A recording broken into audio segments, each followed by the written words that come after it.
Hi, this is Mike from Persist, and in this short screencast I'm going to show how to add a couple of channels to a trending montage and then to save that new the new trending template to a new file so that you can trend recordings that have different channel sets. In this case, this is a full 1020 recording, but I've removed some of the channels in the trending montage, and I've called it BP New just as a example of a trending montage that has been set up. So to modify the montage, what you can do is add channels. And since I want to have the C3P3 and C4P4, then I'm going to go ahead and just right-click. You can do it on any channel to insert a channel. Right-click, and I'm going to insert a channel, and I'm going to call it C3 to P3, and then I'm going to create the homolog by right-clicking on the channel, and then we'll do C4 to P4. So I've added these channels into the montage. Now, in some of your other recordings, they do not have those channel pairs, so I'm adding this to this trending montage. However, I'm going to create a new trend template that does not require these channels, and it may be advisable actually to save this as a new montage. So once I've added these channels in, C4, P4, C3, P3, you can drag and drop them to wherever you think it's appropriate. I'm going to right-click. I'm going to save this montage under a new name, and we're going to call this, this is the new trending montage, I'm going to call it BP New P3, P4. Just an example, we've added those channels in. Again, the default settings have that, but some of your recordings did not. So I'm going to save this as new trending montage, and I'm going to add this to the montage favorites, because that's our new trending montage we're going to use for recordings that are equipped with those channels but may be missing other ones. And now when I select this from the montage list, it shows up. There's our two channels, and I'm just going to move those way up to the top here just to let us see where they are. But those are new ones. Wouldn't necessarily put them there. I'm going to save that montage change. So you can drag and drop channels and then save the changes. I'm just putting them up top so we can see them. In fact, let's go ahead and change the color. I'm just going to highlight both of those by holding down Shift, and I'm going to turn these both to a different color so that we can see that those are the ones that we added in. Just makes it easier to spot. Getting any changes you make, you just right-click, hit Save, and then OK. Now I'm going to go ahead and go to Modify Template, and the one I'm going to modify is the one that has no central channels, but we're going to give it a different name because this is the trend settings that we had created for when there were multiple channels that weren't present. There were no centrals, no parietals, F3 and F4 were not present. In this case, we're going to use this as a basis for creating another trend settings for recordings that have different channel sets. And again, this is something that's advisable when you have recordings that have completely different channel sets. It's not that they're unused, sets are not even present in the recording. So I'm going to go ahead and open this one, and it'll open up an editing window where I can make changes. So here we are, we have that one open. I can pick that montage. Let's go ahead and go to Montage Favorites. We'll put it in our list so we can see it. There's our new P3, P4 montage, and I'll go ahead and select it from the list. Reset our gain because I was looking at a different type of recording earlier. So you have gain, montage, filters, all that. So here we are into the recording, and we can see those channels that we added. They're up here and they're in those different colors. Let's modify a trend template. So now when I go into Preferences and Trend Preferences, I can open this. It's already open, so I'm going to save it as a new name, and I'm going to call it P3, P4. Again, you can name these anything you like. Hit Save. So I've saved that. I still have this one open. That's what's at the top, but I've saved it under a new name. I want to modify the one. I'm not going to modify this. Say no. I'm going to go into this P3, P4 MMX I've just created. Now it says P3, P4 at the top of this dialog here. Trend settings P3, P4. That's the one that I'm working on now. Let's click the Channels tab. I want to change this montage from the new to the new with P3, P4. Again, you can have any montage name you like.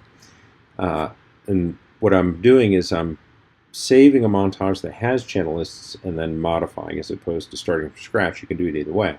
But I find it easier to modify something that's there. So we have this new P3, P4 montage, and those channels are sitting up at the top.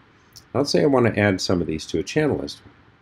I just highlight this, click Edit, and I can add those channels into these channel lists. You don't have to do that, but you can.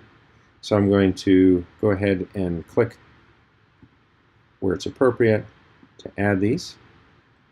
C3, P3, since that's asim hemi, these are only on the left, it automatically picks the homologs for asymmetry montages.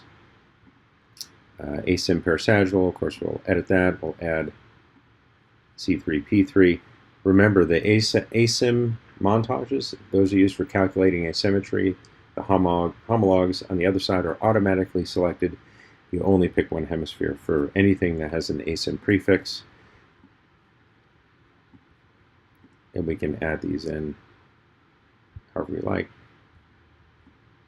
And any montages that you want to include those. Left hemi, we'll click Edit, we'll add C3, P3, and so on. Right hemi, of course, we pick C4, P4. So here I'm adding those channel sets into these that should have it as appropriate. So then I click Save Changes to Disk. It saves those changes to the channel lists. Channel lists are channels that can be averaged together or other combinations. Typically it's an average. So now I'm going to click Save. Made those changes. And I'm going to click OK. And that's the one we have open. Now let's say I want to modify a trend panel.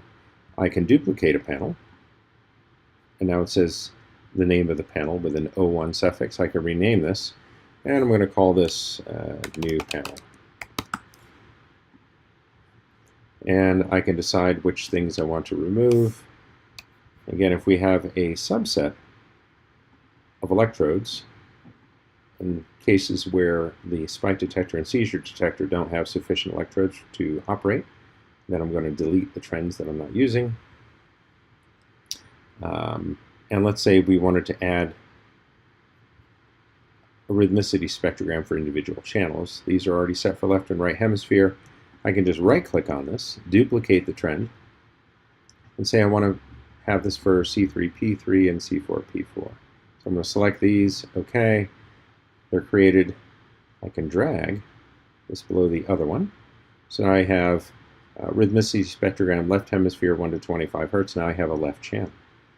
Right hemisphere, now I have a right channel. Now if I change my mind, I can just pick from the drop-down list all the channels that are in the trending montage, and all the channel sets should appear.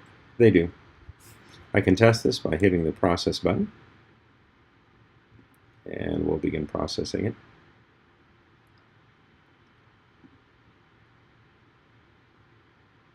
Now, we don't get any question marks in any of the trends, and that's important. The question marks indicate that the trend is based on a channel list that's missing channels from the recording. No question marks on these, and they're all beginning to render. Let's go ahead and pause this. Since I'm happy with those changes, I can go into Preferences, Trend Preferences. I'm going to save what I've done. Click Save. OK. And close this editing window. Ask me if again I want to save those. You can. I've already saved them. Now, this program does not have that trend panel that I've just created. It doesn't have it open at the moment. So I go into Trend Preferences, and it still has that original default trend for full 1020 recording shown. And by the way, this one uses the BP and longitudinal trending montage. We don't modify that. Every time you're going to do something that has an entirely different channel list, because there's full channel sets that are not included, we'll save the trending montage under a new name and modify that. Otherwise, you'll be going back and forth modifying different montages. It's better to create a new trending montage for recordings that have a completely unique, different channel set. Again, entire sets of channels that may not be present. That it's not a full 1020. Okay, so I'm going to select Open. There's our trend settings, P3, P4. Select OK. And select Process. And it begins.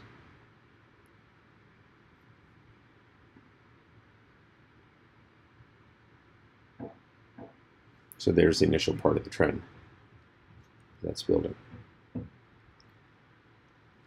Now, even after it's been processed, you can change channel sets and what's displayed. Do what you like in that case. Exporting data, let's say we wanted to export just the rhythmicity spectrogram data for these two. I can highlight them. I go to Tools and Export Channel Trend Values. It says normally a range must be inserted. Do you want to use the record start end? We'll say no. Let's actually just show the trends here for a moment. I'm going to export this entire thing, but I could export just a range. I'm going to right-click on this, Insert Range, and then if I want to export just this range, otherwise we'd use the entire thing, highlight the trends I want to output, go to Tools, Export Channel Trend Values. I can put this up on the desktop, let's say. There's my seizure file, and it's exported the CSV data from the rhythmicity spectrogram for these channels, the ones that are highlighted. And again, to highlight them, I'll select them on the Control key. You can select more than one.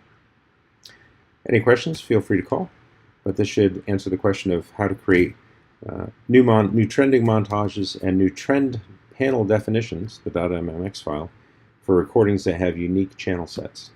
Thanks.